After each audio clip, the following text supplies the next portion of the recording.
तो big boss 18 का second episode आप लोगों ने देखा नहीं देखा कोई बात नहीं, मैं यहाँ पर आप लोग को बिग बॉस से जुड़ी सारी जानकारी देने आया हूँ। वीडियो शुरू करने से पहले अगर आप मेरे चैनल पर नए हैं तो चैनल को लाइक शेयर और सब्सक्राइब जरूर करें, और अगर फेसबुक पे देख रहे हैं तो पेज को फॉलो करें। चलिए दोस्तों शुरू करते हैं आज का ये बढ़िया वाला वीडियो।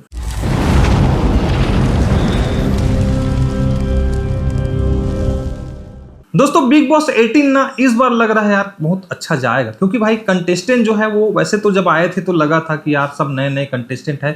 कैसे इन लोग का जो है वो सीजन देखूं। लेकिन जैसे से एपिसोड बीत रहे हैं ना, बिग बॉस का ये शो इंटरेस्टिंग बन रहा है और काफी मजा भी आ रहा है। वैसे पहले दिन काफी बोरियत लगा था जब वो टास्क हुआ था रेत वाला, लेकिन दूसरे एपिसोड में बहुत सारी चीजें हुई हैं जो अच्छी लगी और सारे मेंबर्स थोड़े थोड़े खुलकर बाहर आ रहे हैं, सबकी पर्सनालिटी धीरे धीरे सामने में आ रही है। तो सबसे पहले बात करते हैं वायरल भाभी का, मतलब हेमा शर्मा का, और उनका जो खेलने का तरीका है यार थोड़ा सा अलग है और वो मुझे लगता है कि वो भी थोड़ा अच्छा गेम खेलने वाली है। तो एपिसोड के शुरुआत में हेमा शर्मा को बहुत दुख होता है कि भाई वो जेल में है, क्यों उन्होंने डिसीजन लिया, क्यों उन्होंने चाहत की बात मानी और जेल में आ गई। काफी पछतावा हेमा शर्मा को हो रहा है और वो ये कैमरे में जाहिर भी करे कि भाई मैंने बहुत बड़ी गलती कर दी जो इस जेल में आकर बंद हो गई, मुझे बाहर निकलने का मौका नहीं मिल रहा है और काफी फ्रस्ट्रेशन हो रहा है मुझे, और रोती भी है वो कि उनको जेल में काफी ज्यादा तकलीफ हो रही है। बाद में सारे घर वाले भी रिक्वेस्ट करते हैं बिग बॉस से कि भाई हेमा शर्मा और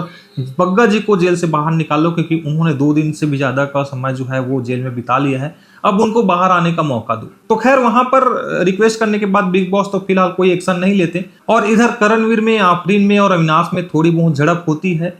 टास्क को लेकर कि क्यों अकेले करणवीर टास्क करने चले गए जबकि अविनाश जो है वो उठा नहीं था, अविनाश को उन्होंने ढूंढा नहीं था। और साथ ही आफरीन ये भी कहते हैं कि भाई साहब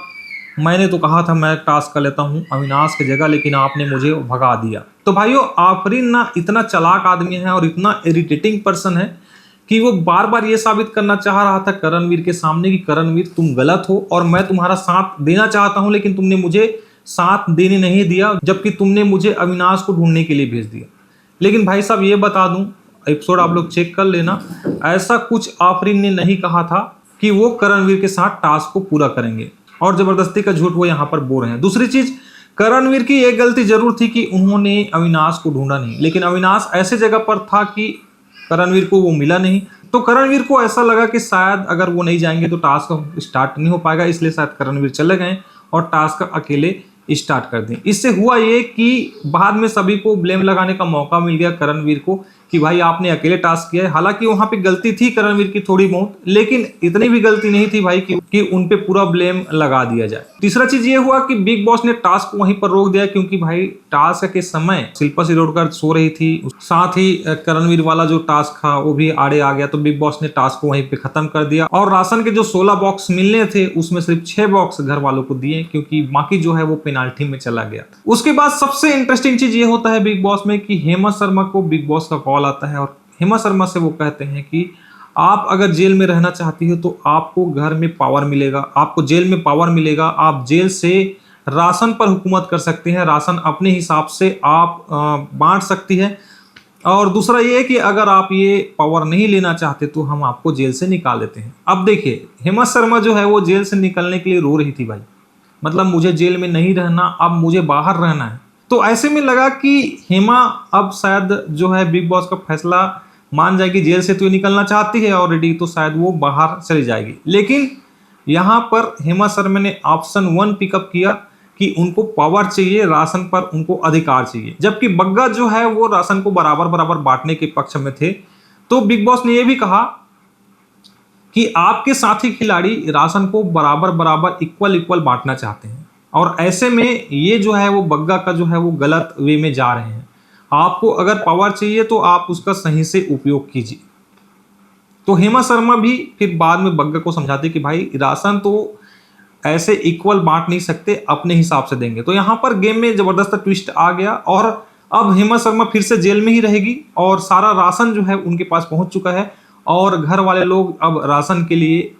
इन लोगों से रिक्वेस्ट करेंगे, तब इन लोग का मन होगा तो राशन देंगे, नहीं तो नहीं देंगे। तो ये वाला जो सीन है वो काफी मजेदार लगा और बिग बॉस इसी तरह इंटरेस्टिंग बनते जा रहा है। उसके बाद रात में सोने के लिए विवियन को थोड़ा सा प्रॉब्लम होता है, बेड उनका रहता नहीं है, वो ऐसे लगातार बाहर सो ही रहे थे। तो कुछ कुछ बातें होती है जिसमें सोने के लिए सब कुछ इधर उधर हो जाता है। तो विवियन ये कहता है कि भाई सोने के लिए ये सब चीज़ करने की ज़रूरत नहीं है, वो चुपचाप कहीं भी सो सकते हैं और उनको कोई प्रॉब्लम नहीं है। इस वैसे विवियन यार सबसे बेस्ट इसलिए जा रहे हैं कि जब आफरीन का, अविनाश का और करणवीर का जब लड़ाई चल रहा होता है तो वो उनको शांत कराते हैं और सारे लोग उनकी बात सुनते भी हैं और इस झगड़े को यहीं पर एंड करके आप लोग आगे देखें करके एडवाइस भी देते हैं। तो यहाँ पर विवियन ने काफ़ी अच्छा स्टैंड लिया और घर वालों को शांत कराया। तो इससे विवियन का जो है वो थोड़ा सा भाई फैंस फॉलोइंग बढ़ी होगी, क्योंकि इस तरह से अगर कोई सजेशन देता है और सब लोग उसकी बात सुनते हैं तो कहीं ना कहीं उनका जो असर होता है वो घर के बाहर भी होता है और घर में भी होता है। तो विवियन अभी फिलहाल काफ़ी अच्छे जा रहे हैं और घर का माहौल भी अभी फिलहाल काफ़ी कूल है, क्योंकि झगड़ा लड़ाई अभी थोड़ा हुआ नहीं है। और जैसे जैसे टाइम बीतते जाएगा उसके बाद सबकी पर्सनालिटी और अच्छे से बाहर आएगी। वैसे घर के सारे लोग की पर्सनालिटी धीरे धीरे बाहर आ रही है। गुणरत्न सदावर्ते जो वकील हैं, एडवोकेट हैं, उनका भी थोड़ा पर्सनालिटी बाहर आ रही है। वो भी थोड़ा अच्छा करने की कोशिश कर रहे हैं गेम में। हालांकि